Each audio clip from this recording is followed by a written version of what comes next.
Hello guys, math 1 to 1 में आपका हार्दिक स्वागत है। यानी आज गाइज यार जैसे हम बात कर रहे थे यूपी बोर्ड मॉडल पेपर हमारा जो चल रहा है मैथ का, यानी मैथ का हम लोगों ने 4 या 5 मॉडल पेपर देख लिया। यानी कि उसमें जो भी क्वेश्चन आ रहे थे जो आपका कहीं ना कहीं मॉडल पेपर मानिए, प्रीवियस ईयर पेपर मानिए, चाहे जो आपका आगामी होने वाली परीक्षा में कहीं ना कहीं उससे प्रश्न आपको पूछेगा ही पूछेगा। तो उसी को ध्यान में रखकर हुआ मैं आज भी वीडियो लेकर आया हूँ मैथ का। उसके बाद फिर साइंस का भी देखेंगे। तो उसके बाद हो रहा है कि मैथ में जो आपसे सवाल पूछ रहा है बहुत अच्छा सवाल पूछ रहा है जो मैं आपको दे रहा हूँ ना, तो कहीं ना कहीं अगर खाली उसको अगर खाली सिर्फ आप पढ़ लेते हैं ना, तो उससे आपको एग्जाम में जो मैथ का अगर 70 में 70 नहीं तो 65-60 आपका कहीं नहीं गया है। यानी कि बहुत सिंपल बहुत अच्छे सवाल मैं आपको करा रहा हूँ कि अगर मैं जितना मॉडल पेपर करा दूंगा यानी मैथ के पेपर के पहले ना, तो अगर आप उसको फॉलो करेंगे ना, तो आपको मैं बता रहा हूँ कि उससे बाहर एक भी पेपर नहीं जाएगा। ज्यादा बात ना करते आज मैं पहला क्वेश्चन लेकर चल रहा हूँ जो आपकी स्क्रीन पे दिखाई देगा। गाइस आपके सामने अगला सवाल है। पहला सवाल अच्छा है, दिया क्या है कि एक भिन्न 1/3 हो जाती है। यानी कोई भिन्न है, हमें पता नहीं है, वह 1/3 हो जाती है जब उसके अंश में 1 घटाया जाता है। यानी मेरा कहने मतलब हुआ कि कोई भिन्न हमको पता नहीं है, वह 1/3 हो जाती है कब? जब उसके अंश में 1 घटाया जाता है। और यह 1/4 हो जाती है जब हर में 1 8 जोड़ दिया जाता है। भिन्न ज्ञान कीजिए। ध्यान रखिएगा कि ऐसे सवाल कभी भी आजाद करना क्या आपको है, माना भिन्न x/y है, x/y है। यानी कभी भी आपसे अगर ऐसा सवाल पूछ दे तो आपको ऐसे ही मानकर लगाना है कि x/y है। अब जो कर रहा कीजिए, कह रहा है कि भिन्न 1/3 हो जाती है जब उसके अंश में 1 घटा दिया जाता है। अंश यही है तो x - 1/y बराबर हो जाती है 1/3। यही दिया ना। यानी कि जब उसके अंश से 1 घटा दिया जाता है तो भिन्न हो जाती है 1/3। क्रॉस मल्टीप्लाई कर लीजिए, कितना आ जाएगा? 3x - 3 बराबर y का गुणा करेंगे तो y हो जाएगा। ये आपका समझने पर फर्स्ट क्लियर हुआ। यानी कहा है कि जब उसके अंश से 1 घटा दिया जाता है तो भिन्न 1/3 हो जाती है। अंश से घटाया तो x - 1/y बराबर 1/3। 3 का गुणा x में किया 3x, 3 का गुणा x में करेंगे तो -3, y गुणा x में y होगा। समीकरण नंबर फर्स्ट हो गया। फिर कर रहा है यह 1/4 हो जाती है जब हर में 8 जोड़ दिया जाता है। कर लीजिए। यानी x/y प्लस कितना 8 बराबर 1/4। यानी क्या हो जाता है कि जब यानी x/y प्लस 8 बराबर 1/4। क्रॉस मल्टीप्लाई कर लीजिए, कितना हो जाएगा? 4x बराबर y का गुणा इसमें करेंगे तो y प्लस 8। समीकरण नंबर क्या आपका हो गया? 2 हो गया। यानी मेरे कहने मतलब ये हुआ कि अब इसमें कह रहा है कि यदि हर में 8 जोड़ दें तो भिन्न हो जाती है 1/4। 1/4 हुआ। समीकरण नंबर 2 हो गया।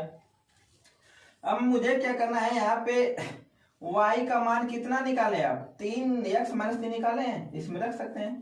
तो देखेंगे समीकरण 2 में, समीकरण 2 में y बराबर 3x - 3 रखने पर रख दीजिए। यानी 3x यानी 4x बराबर y प्लस 8 है। यानी जहां पे आपका y है वहां पे रख सकते हैं 3x - 3 रखिए। तो 4x बराबर 3x - 3 प्लस 8 इधर लाइए। तो 4x - 3x बराबर कितना आ जाएगा? 8 में से 3 घटाए कितना बचेगा? 5। 4x से 3x कितना आ जाएगा आपका? x में कितना हो गया आपका? 5। यानी मेरे कहने मतलब ये हुआ कि यानी हमने x का मान निकाल लिया 5। अब y का मान निकालना है तो y का मान आपको जहां से रखना है वहां से निकाल सकते हैं। तो मैं समीकरण 1 से निकालता हूं। समीकरण 1 में x बराबर 5 रखने पर रखिए। इधर का है 3x - 3 बराबर कितना हो जाएगा आपका? y। 3 गुणे 5 - 3 बराबर हो गया y। 5 तिहाई 15 माइनस 3 बराबर हो गया y। 15 3 घटा दीजिए कितना हो जाएगा 12। y का मान कितना आया आपका 12 आया। अब आपसे x और y का मान तो पूछा नहीं है, पूछा क्या कि भिन्न क्या होगी, तो भिन्न क्या होगी, आपने भिन्न क्या माना है, n भिन्न माना है। आपने जो भिन्न माना है x बटे y माना है। x का मान कितना निकाला आपने 5, y का मान कितना निकाला 12। तो जो आपकी भिन्न हो गई वो कितनी हो गई 5/12 हो गई। यानी कहने मतलब हुआ कि दिया है कि एक भिन्न 1/3 हो जाती है जब उसके अंश में 1 घटाया जाता है, और यह 1/4 हो जाती है जब हर में 8 जोड़ दिया जाता है। भिन्न क्या करना आपको ज्ञात करना है। माना भिन्न x बटा y है, अंश में ये घटा रहे थे x माइनस 1/y बराबर 1/3। हमने क्रॉस मल्टीप्लाई किया, समीकरण नंबर बन गया फर्स्ट, यानी कि 3x माइनस 3 बराबर क्या बन गया y बना। फिर कह रहा है कि भिन्न में जब 8 जोड़ देते हैं तो भिन्न 1/4 हो जाती है, जोड़ लिया समीकरण नंबर, तो हमने क्या किया सॉल्व कर लिया, तो जो भिन्न निकला है 5/12 निकला है। यानी कि ऐसे ऐसे सवाल एग्जाम में आपसे पूछेंगे। आपके सामने अगला सवाल यह है कि एक शंक्वाकार बर्तन जिसके आधार की त्रिज्या 5 सेंटीमीटर और ऊंचाई 24 सेंटीमीटर है, तो शंकु में कितना पानी आएगा। यानी मेरे कहने मतलब दिया है कि एक शंक्वाकार बर्तन है जिसके आधार की त्रिज्या 5 सेंटीमीटर और ऊंचाई 24 सेंटीमीटर, शंकु में कितना पानी आएगा। तो मैं आपसे पहले बता रहा हूं कि शंकु में उतना ही पानी आएगा जितना शंकु का आयतन होगा। यानी ऐसे सवाल अगर कभी आपको एग्जाम में पूछ दे तो आप ध्यान रखिएगा कि शंकु में उतना ही पानी आएगा जितना शंकु का आयतन होगा। सॉल्व करना स्टार्ट कीजिए।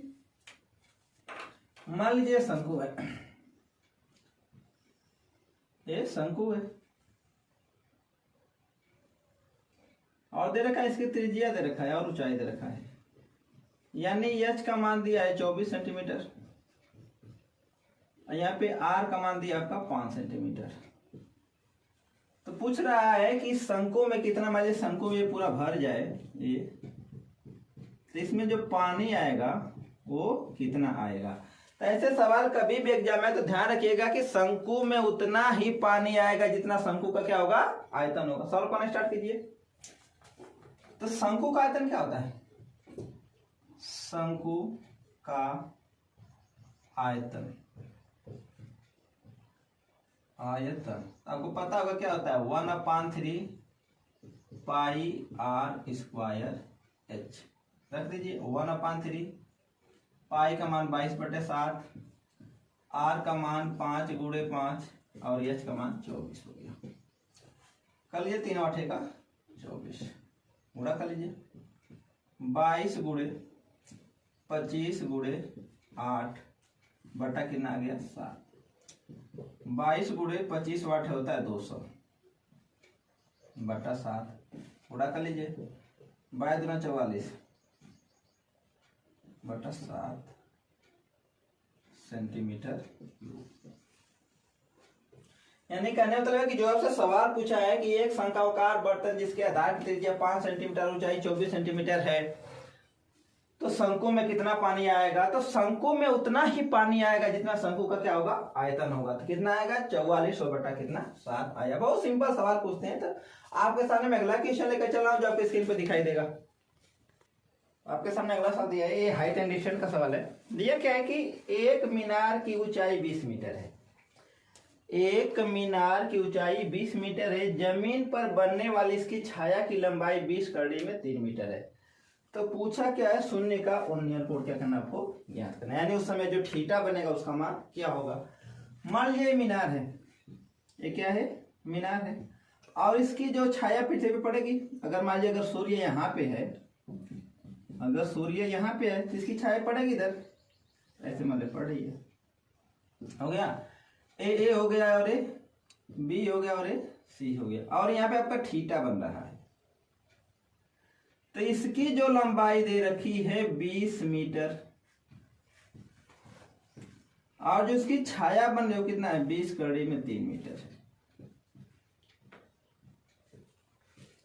3 मीटर है।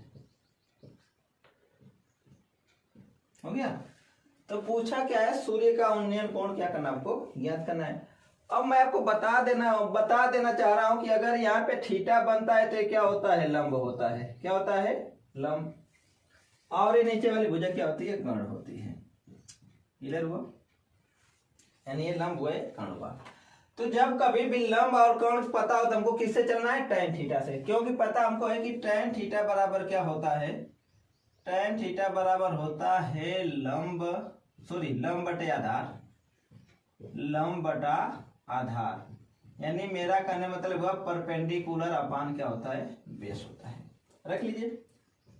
तो tan थीटा बराबर आपका हो जाएगा AC बटा BC, यानी कि tan थीटा बराबर आपका हो जाएगा AB का मान, AC का मान कितना है 20 और BC का मान कितना है 20 कड़ी में 3 हो गया।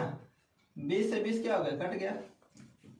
तो tan थीटा बराबर आपका होगा 1 बटा का कड़ी में 3। अब आपको ये ध्यान रखना है कि tan में किसका मान 1 बटा कड़ी में 3 होता है, तो tan 30 अंश का मान कितना होता है, 1 बटा कड़ी में 3 होता है। इसको आप लिख सकते हैं कि tan थीटा बराबर कितना हो जाएगा, tan 30 अंश।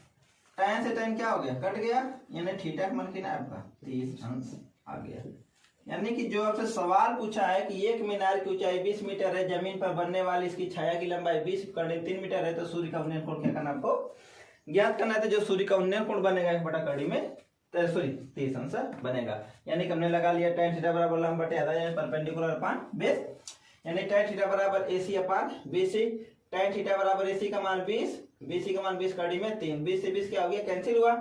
तो tan थीटा बराबर क्या हो गया, 1 बचेगा, 1 बटा कड़ी में 3। आपको ये पता होना चाहिए कि tan में किसका मान 1 बटे कड़ी में 3 होता है, तो tan 30 अंश का मान 1 बटे कड़ी में 3 होता है। आपके सामने मैं अगला क्वेश्चन लेकर चल रहा हूं जो आपकी स्क्रीन पे दिखाई देगा।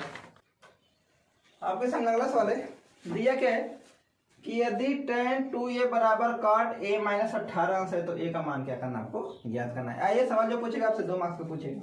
अब ध्यान रखिए, दिया क्या आपका tan 2a बराबर दिया है cot a माइनस 18 अंश, ठीक है, a का मान पूछा है।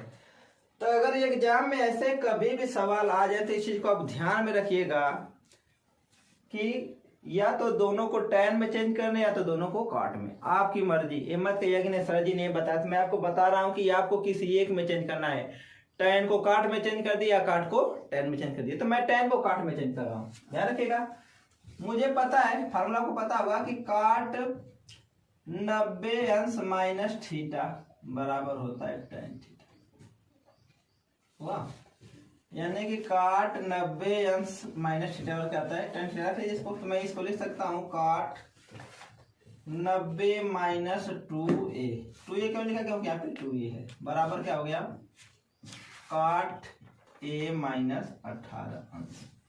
cot से cot क्या होगा, कट गया, बच्चा कितना आपका 90 अंश माइनस 2a बराबर हो गया आपका a माइनस 18 अंश। इधर लाइए, तो हो जाएगा 90 प्लस 18 बटा कितना हो जाएगा a प्लस 2a, ये जोड़ोगे तो कितना हो जाएगा 108 बराबर कितना हो जाएगा 3 से भाग दीजिए, तो जो a का मान आएगा 36 डिग्री आएगा। यानी आपसे जो पूछा क्या है कि a का मान क्या होगा, तो a का मान कितना होगा 36 अंश हो जाएगा। जैसे दिया है कि tan 2a बराबर cot a माइनस 18 अंश, तो a का मान क्या करना आपको ज्ञात करना है। तो जो a का मान आएगा, तो फार्मूला यानी कि tan 2a बराबर दे रखा है cot a माइनस 18 डिग्री। तो आपको मैं बता दिया हम पहले कि या तो आपको tan में चेंज किया तो cot में किसी एक में चेंज करके लगाना है। तो cot 90 माइनस थीटा बराबर tan थीटा, cot से cot क्या कट गया, तो 90 माइनस 2a बराबर a माइनस 18, सॉल्व किया 36 अंश आ गया। आपके सामने मैं अगला क्वेश्चन लेकर चला जो आपकी स्क्रीन पे दिखाई देगा। आपके सामने अगला सवाल दिया है और दिया है बारंबारता का सवाल दिया है, सांख्यिकी स्टैटिक जिसको बोलते हैं। पूछा क्या है, समांतर माध्य ज्ञात करना है। बहुत सिंपल सवाल होता है, कुछ लोग देखने में बता रहा हूँ सिंपल तरीका से एकदम। कॉलम बनाइए,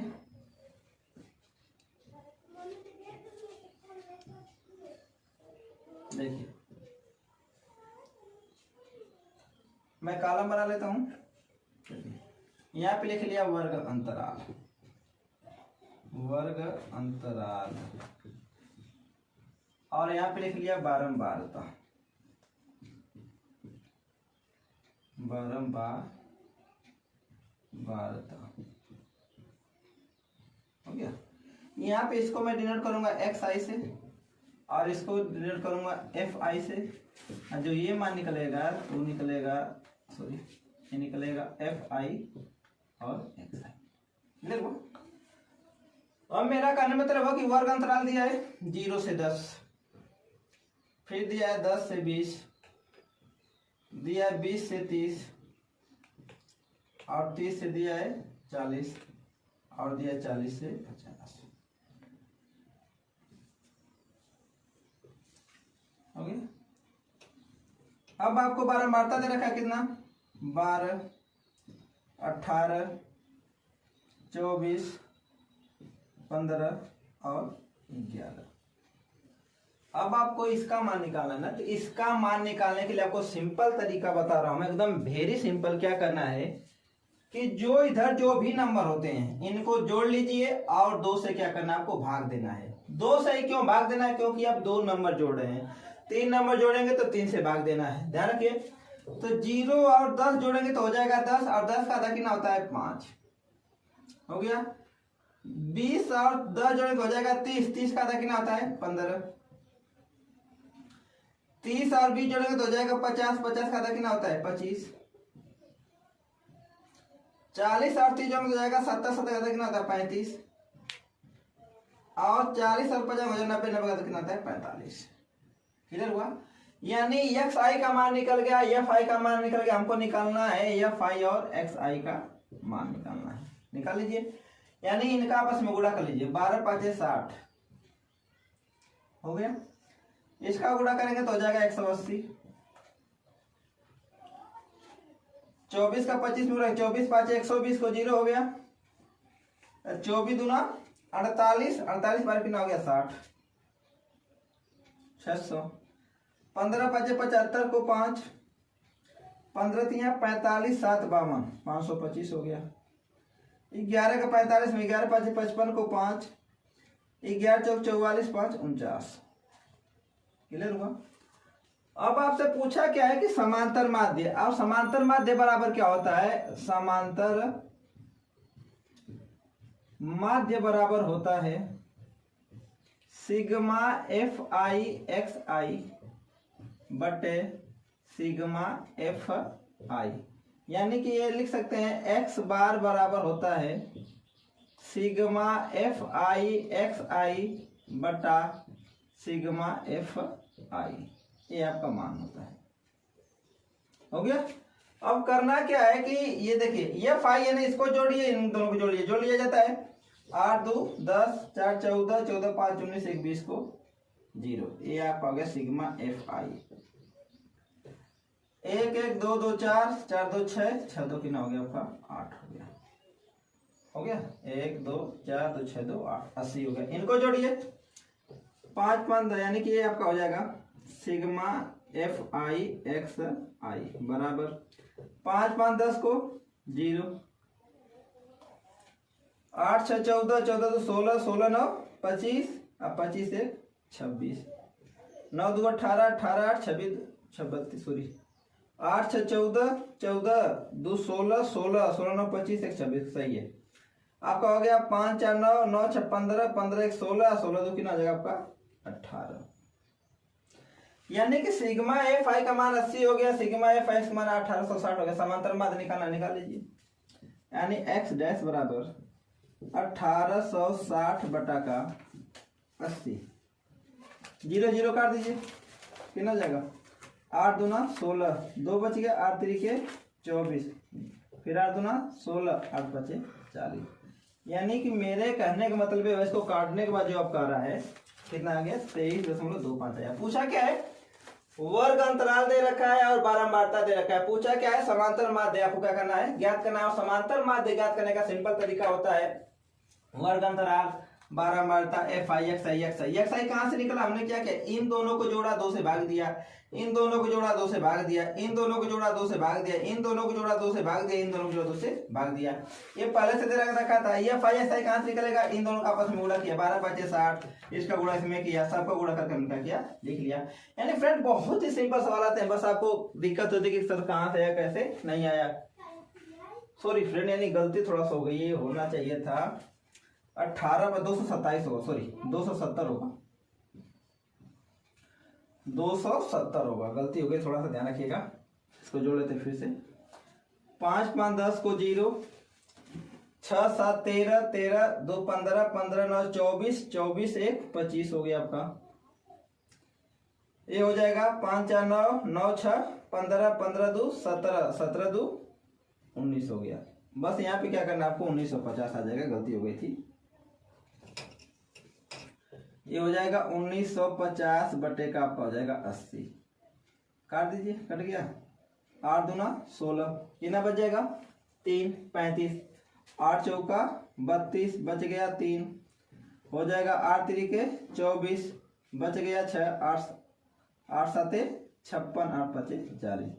यानी मेरे कहने मतलब ये हुआ कि जो उसका समांतर माध्य होगा 24.375 होगा। यानी फ्रेंड मैं आज का आखिरी और एकदम लास्ट क्वेश्चन लेकर चल रहा हूं जो आपके स्क्रीन पर दिखाई देगा। क्या नहीं, हम देख रहे हैं कि बहुत ही अच्छे तरीके से हमने क्या किया क्वेश्चन सॉल्व कर रहे हैं। तो आज का लास्ट क्वेश्चन लेकर चल रहा हूं जो आपके स्क्रीन पर दिखाई देगा। आपके सामने लास्ट सवाल आज का है, दिया क्या है कि समीकरण x - 2 divide by x + 2 + 3x + 2 divide by x - 2 - 4 का मान क्या होगा। सिंपल सवाल है। अब देखना क्या है कि यदि आपको ऐसा कभी भी सवाल दिखाई दे दे, यानी ऐसे अगर एग्जाम में यानी कभी भी ऐसा सवाल दिखाई दे तो आपको करना क्या है कि बस आपको ये चेक करना है कि ये नंबर जो इस ब्रैकेट में है वही ब्रैकेट में है कि नहीं है। बस इतना पहले चेक कीजिए। लगाने का तरीका और इनका गुणा करके लगाएंगे तो भी लगेगा, ऐसा नहीं, लेकिन बहुत लंबा जाएगा। यानी देख लीजिए उससे मतलब ये जो इस ब्रैकेट में जो नंबर है इस ब्रैकेट में है कि नहीं है। ये नहीं मतलब है कि अंश का हर है, उससे मतलब नहीं, मतलब ये देखिए कि दोनों नंबर जो पहले ब्रैकेट में दिया है दूसरे ब्रैकेट में है कि नहीं है। यानी है तो ठीक है, नहीं है तो कोई बात नहीं है, लेकिन है तो करना आपको क्या है कि x - 2 बटा x + 2 बराबर क्या रख लीजिए y। रखने पर आपको रखने के लिए कुछ भी रख सकते हैं, y की जगह पे a b c d रखना है तो रख लीजिए, बस वो नंबर नहीं रखना है कि जो सवाल में दे रखा हो गया। तो हमारा क्या हो जाएगा तब x + 2 डिवाइड बाई x - 2 बराबर क्या हो जाएगा 1/y होगा। 1/y क्यों होगा, क्योंकि देखिए यही नंबर है ऊपर नीचे है ना, तो अगर इसके नीचे कुछ नहीं तो आप एक मानकर देख लीजिए तो उल्टा हो जाएगा। क्लियर हुआ। अब इसमें रख लीजिए, यानी कि x -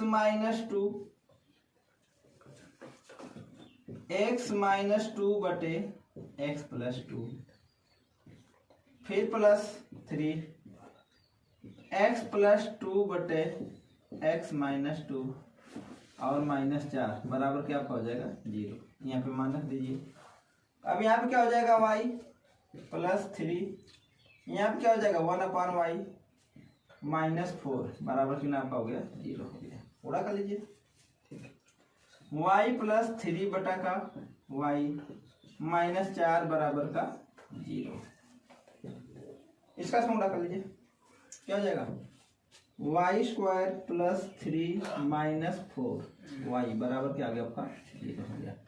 यानी y² - 4y + 3 कितना हो जाएगा आपका 0 हो गया। अब इसमें आपको ध्यान रखना है कि ये आपका बन गया द्विघात समीकरण। द्विघात समीकरण का नियम क्या कहता है कि गुणा करके ये लाना है, जोड़ करके 4 लाना है। क्यों जोड़ करके, क्योंकि प्लस है। तो आपको पता होगा कि 3 1 कम 3 और 3 में 1 जोड़ेंगे तो 4 हो जाएगा। सब पॉइंट कर दीजिए, ये हो जाएगा y² - 3y - y + 3 कितना हो गया आपका 0 हो गया। काम ले लीजिए, हमने y काम ले, बचेगा क्या y - 3 -1 काम ले क्या बचेगा y - 3 बराबर कितना हो गया 0 हो गया। यानी एक ब्रैकेट में y - 3 और एक ब्रैकेट में y - 1 बराबर कितना हो गया आपका 0। यानी y - 3 बराबर आप क्या हो गया 0, y का मान कितना आपका आ गया 3। अब फिर क्या हो गया आपका y - 1 बराबर का 0, y का मान कितना आपका हो गया 1 आ गया। क्लियर हुआ। अब आपको y का मान तो पूछा नहीं है, आपको तो निकालना था क्या x का, तो हमने y का मान निकाला तो वो भी बात में वो भी निकल जाएगा, ध्यान रखिएगा। अब यहाँ पे आपने क्या माना है x + 2 अपान x + 2 बराबर y माना, रख लीजिए। यानी कहना तो हुआ कि x - 2 डिवाइड बाई x + 2 आपने क्या माना है y माना है। अब यहाँ आपने y के कितने मान निकाला, दोनों 1 3 और 1 रख लीजिए, तो क्या हो जाएगा यानी x - 2 बटे x + 2 बराबर आपका 1 नंबर हो जाएगा 3। 3 से गुणा कर लीजिए तो हो जाएगा x माइनस 2 बराबर इसका गुणा इसमें कर लीजिए कितना हो जाएगा 3 एक कम 3 3 दूना का 6 इसको भेज दीजिए x माइनस 3x बराबर आपका हो जाएगा 6 प्लस 2 बता दीजिए माइनस 2x बराबर कितना हो जाएगा 6 2 8 x बराबर कितना हो जाएगा घटा काट दीजिए 2 चौके 8 यानी जो x का मान निकल गया कितना निकल गया 1 निकल गया माइनस का 4 कब निकला जब हमने क्या रखा 3 रखा। अब क्या रखेंगे 1 रख लीजिए यानी कि x माइनस 2 बटे x प्लस 2 बराबर आपको क्या रखना है 1 क्रॉस मल्टीप्लाई कर लीजिए यानी x माइनस 2 बराबर आपका हो जाएगा x प्लस 2 और यहाँ से x क्या आ जाएगा कैंसिल हो जाएगा -2 बराबर -2 यानी कि इसको सॉल्व नहीं किया जा सकता है। तो आपके सामने जो सवाल दिया था कि दिया था समीकरण x minus 2x plus 2 plus 3x minus x plus 2x minus 2 minus 4 बराबर 0। हमने x माइनस 2 डिवाइड प्लस 2 बराबर क्या रखा y फिर में सॉल्व किया तो जब आंसर आया 1 आया x का मान -4 आया समीकरण को नहीं हल कर सकते हैं। यानी मैं आपसे पहले बताया था कि ये लास्ट आज का सवाल होगा तो मैं आपको बता रहा हूं कि जो मैं previous year paper model paper करा रहा हूं आप बस उससे दूर मत भागिए। जो मैं सवाल करा रहा हूं ना एग्जाम में उससे तो अगर मैं 10 सवाल करा दिया तो 6 या 7 उससे बाहर जाएगा ही नहीं जाएगा। तो आप देख रहे हैं अब दूसरा बात हो गया कि प्रेशर मत डालिए कि नहीं सर पेपर नहीं हो पाएगा ऐसा कुछ नहीं होगा। बस आप अपना तैयारी को जारी रखिए और आपका जो पेपर आएगा आपके सामने तो आप आराम से कर लेंगे। प्रेशर डालेंगे तो यानी बीमार पड़ेंगे तो ना तो इधर का सवाल होगा ना तो उधर सवाल होगा। आपसे ना ज्यादा बात कर तो यहाँ पे रिक्वेस्ट है कि यदि आप हमारे चैनल पर नए तो चैनल को सब्सक्राइब करें, वीडियो को लाइक करें और कमेंट करके बताएं कि वीडियो आपको कैसी लग रही है। तब तक मैं आपको मिलता हूँ अगली वीडियो में, तब तक के लिए जय हिंद जय भारत।